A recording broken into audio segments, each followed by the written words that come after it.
ভুতুড়ে ভোটার খুঁজতে দুয়ারে পৌরপিতা। সম্প্রতি নেতাজি ইন্ডোর স্টেডিয়ামে মাননীয় মুখ্যমন্ত্রী মমতা বন্দ্যোপাধ্যায় ভুয়ো ভোটার তালিকা সংশোধনের বিষয়কে সামনে আনলেন। এ নিয়ে তিনি রাজ্য নির্বাচন কমিশনের বিরুদ্ধে তোপ দাগেন।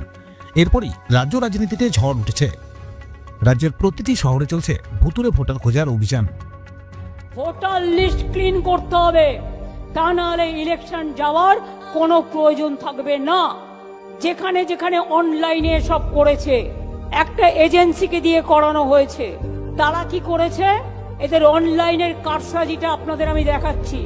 ফিল্ড সার্ভে করেনি, বাংলার লোক যাতে ভোট দিতে না পারে একই এপিক কার্ডে বাইরের লোকের নাম তুলেছে। একই এপিক নাম্বারে বাংলার ভোটারের যেখানে নাম আছে সেখানে হরিয়ানা, পাঞ্জাব, রাজস্থান, বিহার সব নাম ঢুকিয়েছে, রেলে করে নিয়ে আসবে। ব্যারাকপুরের 2 নম্বর ওয়ার্ডের পৌরপিতা ডক্টর সম্রাট তপাদার তার এলাকায় ভুয়ো ভোটারদের অনুসন্ধান করতে শুরু করলেন। দিন কিংবা রাত এলাকার বাড়ি বাড়ি গিয়ে নাগরিকদের ভোটার কার্ড নির্বাচনী তালিকার সাথে যাচাই করে দেখলেন সম্রাটবাবু। দেখুন, সামনেই তো 2026-এর নির্বাচন আমাদের। তো যে কোনো রাজনৈতিক কর্মীর কাছে নির্বাচনের ফলাফলটাই হচ্ছে তার রেজাল্ট, আর কি মার্কশিট বলতে পারেন। তো আমাদের বিধায়ক কার্যালয়ে সবকটা পৌরপিতাদের নিয়ে মাননীয় প্রধান, উপপৌরপ্রধানদের নিয়ে বসেছিলেন। স্কুটনির কাজে নজর দিতে বলেছেন। এটা জননেত্রী মমতা বন্দ্যোপাধ্যায়ও আমাদের নির্দেশ দিয়েছেন। আর ব্যারাকপুরে আমাদের বিধায়ক শ্রী রাজ চক্রবর্তী নির্দেশ দিয়েছেন সবাইকে। তো আমরা বুথ ওয়াইজ ভাগ করে নিয়ে আমরা স্কুটনির কাজ শুরু করেছি। যেটা দেখা যাচ্ছে অনেকেরই ভোটার লিস্ট থেকে নাম বাদ হয়ে গিয়েছে। সেটা প্রাইমারি 2-3 জনকে পেলাম, বাদ হয়ে গিয়েছে। আর সেরকম কিছু মনে হলো না। আর কিছু মৃত ব্যক্তি যারা হয়েছেন এই বছর খানেকের জন্য, যারা মারা গিয়েছেন আর কি, প্রয়াত হয়েছেন, তাদের নামটি রয়ে গিয়েছে। এগুলোকেই আমরা আইডেন্টিফাই করে স্কুটনির কাজ আমরা সবাই মিলে করছি। বিধায়ক বলেছে আমাদের 12 তারিখ কি 13 তারিখ রিপোর্ট নেবেন, তারপরে আমরা বিধায়ককে। ভোটার তালিকা থেকে ভূত তাড়াতে আরও জোরদার দাওয়াই ঠিক করে ফেলল রাজ্যের শাসক দল। বৃহস্পতিবার তৃণমূল ভবনে এই সংক্রান্ত বৈঠক থেকে 5টি নয়া নীতি তৈরি করে দিলেন মমতা বন্দ্যোপাধ্যায়। জেলায় জেলায় গড়া হলো কোর কমিটি। সূত্রের খবর, আগামী 15 তারিখ এই সংক্রান্ত আলোচনার জন্য ফের ভার্চুয়াল বৈঠক ডেকেছেন অভিষেক বন্দ্যোপাধ্যায়।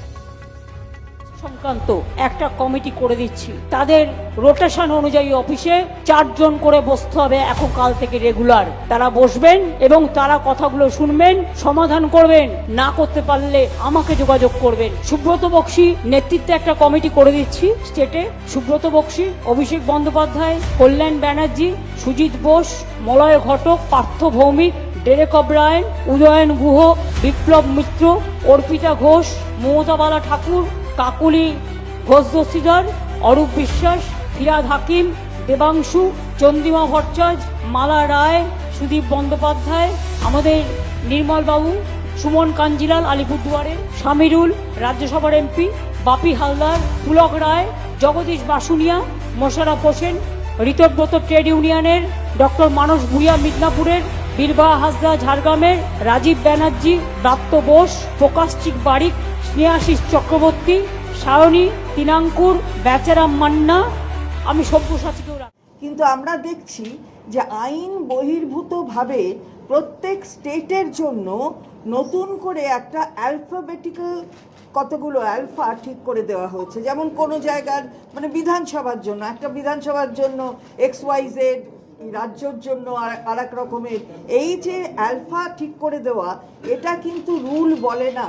সুতরাং রুলের বিয়ন্ডে গিয়ে এটা নির্বাচন কমিশন করেছে।